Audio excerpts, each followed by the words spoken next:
Praça Tiradentes é o berço histórico de Curitiba. Junto ao Marco Zero da cidade está um monolito com a Cruz de Cristo, que é da época do Brasil Colônia e simboliza o poder do rei de Portugal sobre a província. Em 1880, quando o imperador visitou Curitiba, o antigo Largo da Matriz passou a se chamar Largo Dom Pedro II. Logo depois, com a proclamação da República, tornou-se Praça Tiradentes. O peso histórico é tanto que o local recebeu várias estátuas de personalidades brasileiras, como Tiradentes, Benjamin Constant e Getúlio Vargas. Ao redor da praça, a construção mais imponente, a Catedral Basílica Menor de Nossa Senhora da Luz. Sempre de portas abertas, a Catedral Basílica Menor recebe diariamente cerca de 3.000 pessoas, entre turistas e fiéis. A igreja foi construída entre os anos de 1876 e 1893. O estilo neogótico foi inspirado na Igreja da Sé de Barcelona. Hoje, nós vamos conhecer um pouco mais da história desta igreja. Quem vai nos acompanhar na visita é o Padre Pedro. Como vai, Padre Pedro? Tudo bem?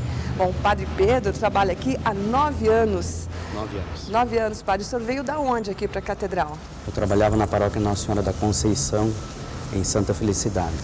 Por 5 anos trabalhei lá. Primeiro ano de padre na Lapa, 1 ano. E agora 9 anos aqui. Por onde nós começamos assim a contar a história dessa igreja? Eu gostaria de começar mostrando para vocês aqui a placa do dia da inauguração da catedral. Ela foi inaugurada no dia 7 de setembro de 1893. O grande mestre de obras da catedral era um senhor alemão luterano chamado Henrique Henning. Foi ele que conduziu a construção de toda essa igreja. Acontece que no término da construção da igreja, o mestre de obras Henning se desentendeu com o padre na época. O padre mandou o mestre de obras embora. Contrataram um outro mestre de obras. No dia da inauguração, quando foi descerrada a placa, que a família de Henrique Henning viu que o nome dele não estava constado como mestre de obras, um familiar seu deu uma marretada na placa e quebrou a placa, portanto danificando. Está aí esse registro, né? Que infelizmente, por isso que a placa está quebrada. E muito pouca gente sabe, né? Que é um detalhe curioso. É um detalhe curioso que quase ninguém tem notícia disso. Bom, e aqui, aqui as pessoas vêm acender velas. Esse talvez seja o lugar mais visitado da nossa igreja. Aqui nós temos o crucifixo, embaixo da cruz temos a imagem de Nossa Senhora Aparecida, que é a padroeira do Brasil, e a devoção popular brasileira é muito grande. E ali temos a imagem de Santa Edviges, que, como você sabe, nós sabemos, é a protetora dos endividados. Ali no pé da cruz, as pessoas colocam plaquinhas de agradecimento, fotografias de familiares. Quase que mensalmente nós recolhemos essas fotografias, essas mensagens, porque senão não teria mais espaço para as pessoas colocarem. E a gente vai guardando isso, vai guardando. Isso é um arquivo histórico que acaba fazendo parte da história da nossa igreja catedral. Bom, Padre Pedro, essa igreja é um monumento religioso, né? Uma obra de arte. Por onde nós vamos agora?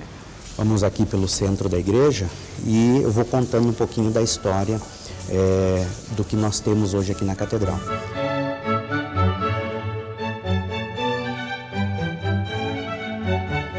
Essas pinturas artísticas que nós temos na igreja, que são belíssimas, elas foram feitas em 1952 pelos irmãos Carlos e Anacleto Garbaccio, que pintaram inclusive a igreja Santa Terezinha, a igreja São Vicente, aqui em cima no Alto São Francisco. E eles eram daqui mesmo, curitibanos? Não, são italianos. São irmãos italianos que vieram para cá e fizeram essa pintura artística na igreja. Eles vieram especialmente para pintura? Não, eles moravam aqui em Curitiba. A especialidade deles era isso, pintar igrejas, pintar murais, né? Então isso foi feito em 1952. Em 1938 foram colocados esses bancos, todo esse mobiliário em Imbuia. Olha foi o detalhe, feito. Né? Isso é uma coisa que praticamente hoje é muito difícil achar quem faça e inclusive madeira para isso, porque hoje em dia praticamente é proibido o corte dessa madeira e já não existe mais. Os púlpitos também? Também são dessa época, de 1938, foram colocados esses púlpitos. Por que os púlpitos estão no meio da igreja? As pessoas não sabem disso. Acontece que antes do Concílio Vaticano II, que aconteceu entre 1962 e 1965, o padre rezava a missa de costas para o povo. E não existia sistema de som na igreja. Então, o que ele fazia lá no altar, as pessoas praticamente não ouviam. Quem ouvia era o coroinha, que assistia à missa e respondia a missa para o padre. Só que na hora do sermão, daí o padre precisava ser ouvido. E como não havia sistema de som na igreja, o que ele fazia? Ele vinha nos púlpitos, porque daqui ele estava praticamente na metade da igreja, as pessoas ouviam o padre fazer a pregação. Bom, padre, além das pinturas maravilhosas, das esculturas aí, eu observo também os vitrais, que são, assim, fabulosos, né? Os vitrais são muito bonitos mesmo. Eles foram doados por famílias aqui curitibanas, né? Os nomes dessas famílias estão constados na parte de baixo dos vitrais. Pelo que a gente tem notícia, eles foram feitos em São Paulo, na década de 40, 50 mais ou menos, e daí foram trazidos e colocados aqui na nossa igreja. Por que surgiu o costume dos vitrais na igreja? Porque houve uma época na Europa em que muito poucas pessoas eram alfabetizadas e tinham acesso, por exemplo, à leitura da Bíblia. Mas eles tinham a passagem da Bíblia nos vitrais. Então os vitrais são uma forma de catequese na igreja. Por exemplo, ali nós vemos a fuga de José e Maria para o Egito com o menino Jesus. Eu gostaria que o senhor falasse um pouco desse vitral que ocupa aqui o altar. Esse, eu digo sempre que para mim é o mais belo vitral aqui da igreja, porque ele representa a assunção de Nossa Senhora aos céus e a coroação de Maria como Rainha do céu e da terra. Então nós vemos aqui à nossa direita Deus Pai, à esquerda Deus Filho, Jesus Cristo, segurando a coroa, e em cima, representado pela pomba, o Espírito Santo coroando Maria como Rainha do céu e da terra. E no presbitério da igreja nós temos alguns outros santos. Sagrado Coração de Maria, Sagrado Coração de Jesus, o Bom Jesus aqui com as mãos amarradas, né? Como se ele estivesse no seu julgamento diante de Pilatos, de Caifás. Este santo que as pessoas muito pouco conhecem da vida dele, São Roque, que tem o cachorro do lado. Lá em cima, São João Batista e São Sebastião, também santo da igreja. Agora são imagens antigas, né? Pelo que dá para observar. Algumas delas, elas são bastante antigas mesmo, são muito bonitas, os detalhes que elas têm, certamente em folha de ouro, são muito bonitas mesmo essas imagens. E no centro a imagem principal da igreja, né? E no centro nós temos ali a imagem de Nossa Senhora da Luz dos Pinhais de Curitiba. Esta é a terceira imagem de Nossa Senhora da Luz. A primeira imagem, que veio com os colonizadores na fundação da cidade de Curitiba, se encontra no Museu Paranaense. Depois a segunda imagem se encontra aqui no Museu de Arte Sacra. E temos esta imagem, então, agora, ela é feita em madeira de cedro do Mar Báltico. Há registros de que ela estava aqui já na cidade de Curitiba no ano de 1889. Então é a atual imagem que é venerada aqui na nossa Igreja Catedral. Padre, por que a igreja recebeu o título de Nossa Senhora da Luz dos Pinhais? Bom, Nossa Senhora da Luz, porque a imagem que os colonizadores trouxeram era uma imagem de Nossa Senhora da Luz, que é uma devoção do século XVII em Portugal. Nossa Senhora da Luz dos Pinhais, por quê? Porque na época da colonização, esse lugar era um pinheiral. Então acabou ficando Nossa Senhora da Luz dos Pinhais. Catedral Basílica Menor. Como a gente pode observar, é uma igreja grande, uma catedral grande, né? De onde vem esse menor? Bom, em primeiro lugar, ela é uma catedral. O que significa a catedral? Significa que ela tem a cátedra do bispo. É aquela grande cadeira que está ali no fundo. Dessa sede, que nós chamamos, apenas o arcebispo de Curitiba que preside as celebrações. Basílica é um título que a Igreja de Roma concede a algumas igrejas pela sua importância artística, histórica, cultural e religiosa na região em que ela está localizada. E menor, por quê? Porque existem apenas 4 basílicas maiores que estão localizadas em Roma. Basílica de São Pedro, Basílica de São João do Latrão, Basílica de Santa Maria Maior e Basílica de São Paulo fora dos muros. São as 4 basílicas maiores. Todas as outras basílicas são basílicas menores. Por isso, Catedral Basílica Menor. E uma curiosidade, aqui, onde hoje nós temos esta porta, que dá acesso do presbitério à Capela do Santíssimo, estava localizada a cátedra aqui, porque o altar era encostado lá no fundo. Quando eles foram abrir esta porta, esta passagem, para dar acesso à Capela do Santíssimo, estava enterrado na parede da igreja Dom Ático Eusébio da Rocha. Nossa, na parede? Se sabia, na parede. Só que a surpresa foi que o seu corpo estava intacto, inteirinho, como se tivesse sido enterrado no dia anterior. E agora o corpo dele está onde? Ele está sepultado aqui. Dom Ático Eusébio da Rocha, arcebispo. Ele morreu em 11 de abril de 1950. 25 anos depois se descobriu que ele estava, o corpo dele estava inteirinho aqui. E agora ele está sepultado aqui desse lado. Nós temos Dom Manuel da Silveira de Ubu, terceiro arcebispo, que faleceu em 5 de fevereiro de 1970. Talvez alguém possa perguntar, por que enterraram um bispo no chão da igreja? Existe uma simbologia para isso. É a humildade do bispo. Ele foi alguém que serviu a igreja e agora estão sepultado no chão, onde as pessoas às vezes andam por cima do seu túmulo, né, para mostrar que ele foi um servo e não alguém para ser servido. Bom, além dessas 2 criptas aqui, a igreja também já tem outras criptas, né, porém vazias. Nós temos já preparada, né, temos preparado 3 túmulos para enterrar o arcebispo, né.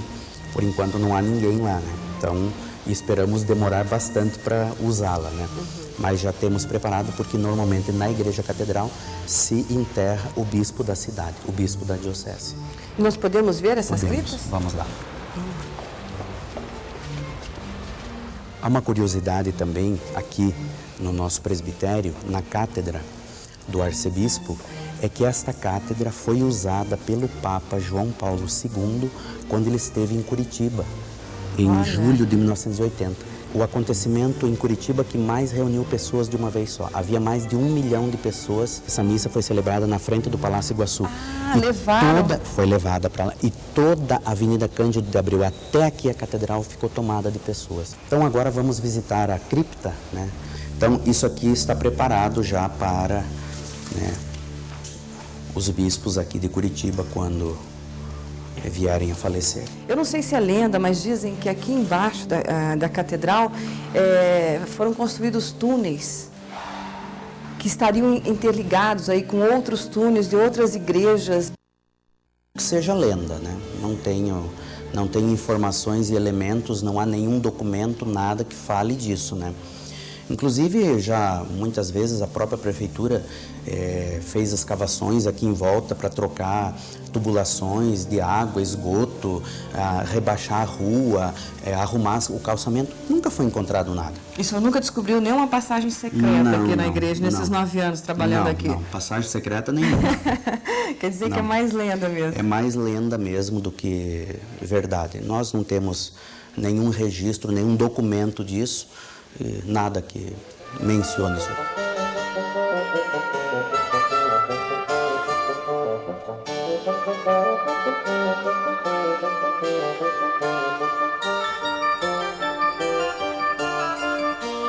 Bom, então aqui nós estamos chegando agora no coro da igreja, né?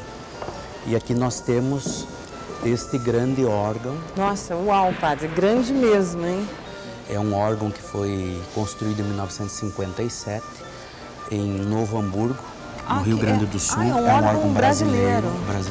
O que nós vemos aqui, então, são flautas que são ligadas ao órgão? Sim, aqui nós temos algumas dessas flautas que estão aqui na frente, formando como que esse espelho aí do órgão. E ele tem mais de 1.700 flautas ao todo. Nossa! E aqui, pelo menos duas vezes por mês, então o coral da catedral canta na missa das 10 horas de domingo, né? E esse órgão é usado. E aqui é uma imagem belíssima da catedral. E aqui é uma imagem muito bonita da nossa igreja, né? Quando a igreja, em algumas celebrações, ela está muito cheia, então nós abrimos o acesso ao povo aqui nessas galerias laterais, né? E a igreja fica completamente tomada. A primeira imagem que eu tive da catedral foi exatamente daqui, em 1979, quando eu entrei no seminário. Eu cantei na missa de Quinta-feira Santa, no coro do seminário veio cantar. E a imagem que eu tive foi exatamente essa aqui. Jamais poderia imaginar naquela época que um dia eu estaria aqui trabalhando nessa igreja, né, como pároco dela. Para mim, trabalhar na catedral é estar a serviço da igreja. Primeiro, lógico, sempre nessa sintonia com o bispo, porque afinal de contas a catedral é a igreja do bispo, mas também com todo aquele povo que todos os dias nos procura, que todos os dias vem a esta igreja, acorre nas suas aflições e nas suas necessidades. Por isso, eu sou muito, muito realizado mesmo. O senhor é um padre feliz. Muito feliz. E cantor, né? Ele falou que a primeira vez que esteve aqui foi cantando. O senhor canta, então? Mas hoje em dia a gente já não tem mais aquela disponibilidade de tempo para ensaiar. Gostaria muito, mas algumas missas às vezes a gente arrisca alguma coisa. Mas não sou o padre cantor. Mas o senhor não cantaria pra gente, assim, uma estrofe de uma música que o senhor gosta muito, que marcou a vida do senhor? Só uma estrofe pequena. Puxa, agora não me vem nada na cabeça. Agora não me vem nada na cabeça, gente. Bom, tem uma música que eu gosto bastante, que é uma música popular da nossa liturgia, que quando a gente canta com o povo, a vibração é enorme. Uma homenagem à Nossa Senhora, já que nós estamos na igreja dedicada a ela. Santa Mãe Maria, nesta travessia, cubra-nos teu manto cor de anil. Guarda nesta vida, Mãe Aparecida, Santa Padroeira do Brasil. Ave